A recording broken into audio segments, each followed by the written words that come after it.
Déjà plusieurs semaines, que dis-je, plusieurs mois que l'on vous en parle, nous y voici au Salon de l'Automobile de Genève.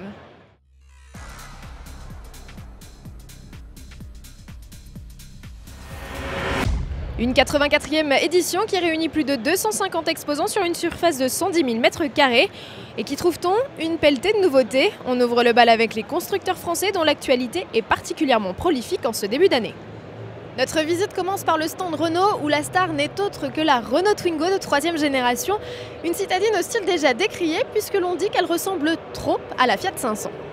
On ne va pas le cacher, il y a quelques similitudes, même si Renault évoque plutôt comme source d'inspiration la R5 Turbo. Stricte propulsion avec pour unique motorisation des 3 cylindres essence de 71 et 90 chevaux, cette 3e génération marque clairement le pas comparée à ses aînés. 10 cm plus courte que l'ancienne génération, la Twingo est désormais proposée en 5 portes, comme vous pouvez le voir ici, avec les portières dissimulées. Les vitres sont à compas à l'arrière malheureusement, l'habitabilité est elle légèrement réduite, le coffre est plutôt étriqué et à l'avant où il n'y a plus de moteur, eh bien ça ne s'ouvre même pas du tout, ce sont des rangements complètement perdus, c'est dommage. En revanche, elle s'annonce plus maniable et l'habitacle regorge de détails pratiques à l'image de ces rangements sous les sièges, ce coffret de rangement amovible ou ce système pour relier directement son smartphone à sa voiture. Et l'on aura même l'opportunité de s'offrir des balades cheveux au vent puisque la Twingo 3 est découvrable, elle sera lancée en septembre. Montée en gamme oblige, le tarif de la Renault Twingo sera d'un peu plus de 10 000 €, des tarifs bien moins alléchants que par le passé. Proposer un SUV à un prix attractif, avec un look super sympa et des équipements à pléthore, c'est le pari de Citroën avec le C4 Cactus.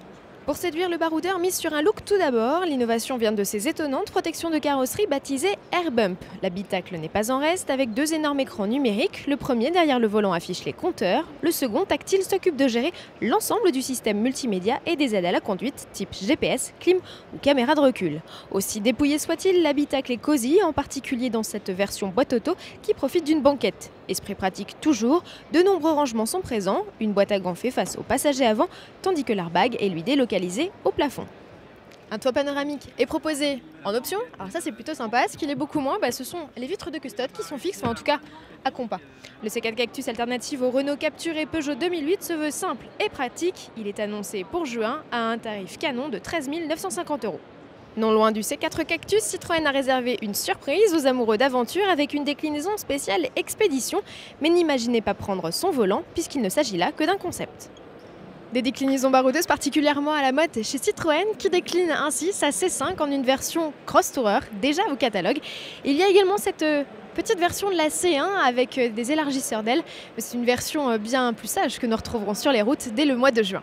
La C1 mise sur un look innovant avec ses feux globuleux, ce qui rend sa frimousse attachante. La poupe évolue également et l'on note la disparition des charnières du haillon.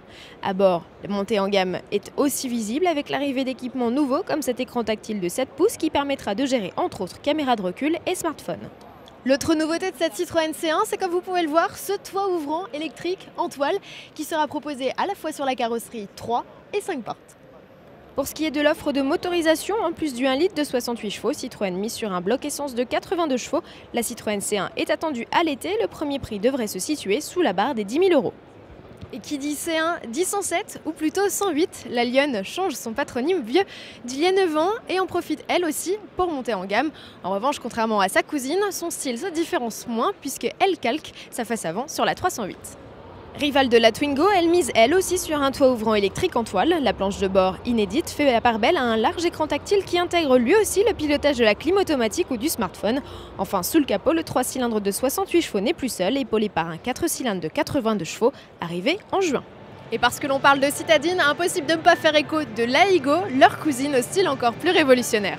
Cette face avant à la sauce Goldorak saura-t-elle séduire les femmes? À moins que justement Toyota mise sur une clientèle plus masculine, auquel cas c'est gagné. À bord aussi, des équipements high-tech font leur apparition. En revanche, côté motorisation, Toyota reste sur ses acquis avec un 1 litre essence seulement allégé et modifié. Il offre désormais 69 chevaux, arrivée prévue de la puce nippone à l'été. C'est à l'été aussi qu'arrivera la Dame Rox, à la fois citadine, baroudeuse et découvrable. La Dame mixe sur les styles pour mieux tirer son épingle du jeu dans le monde impitoyable des reines des centres-villes, là où la puce traditionnelle n'a pas rencontré le succès escompté. Retour chez Peugeot pour terminer ce premier JT en direct du Salon de l'Automobile de Genève avec la 308 SW que vous retrouverez à l'essai dès le mois d'avril dans Auto Plus, un break dont nous allons tout de suite découvrir les spécificités. Spécificité du modèle, son coffre dont le volume grimpe sans pour autant égaler les références Golf 7 SW et Civic Tourer. Il faut dire que la 308 SW a grandi plus 8 cm en longueur. Si elle profite de banquettes rabattables d'un geste, elle perd en revanche l'un de ses attraits, ses 2 places additionnelles à l'arrière, redevenant une simple 5 places. Côté tarif, le surcoût moyen est d'environ 1 000 € comparé à la berline. La mise de départ est fixée à 22 350 € en diesel et 25 950 € en essence. Tarif qui baissera à la mi-2014 avec le lancement de version 3 cylindres essence de 110 chevaux. La Peugeot 308 SW arrivera au printemps. Voilà, le JT d'Auto Plus, c'est fini pour aujourd'hui. On se retrouve dès demain avec un sommaire plutôt sportif puisque nous parlerons de la Ferrari Californiate, de la Lamborghini Huracan ou encore de la McLaren 650S. À demain.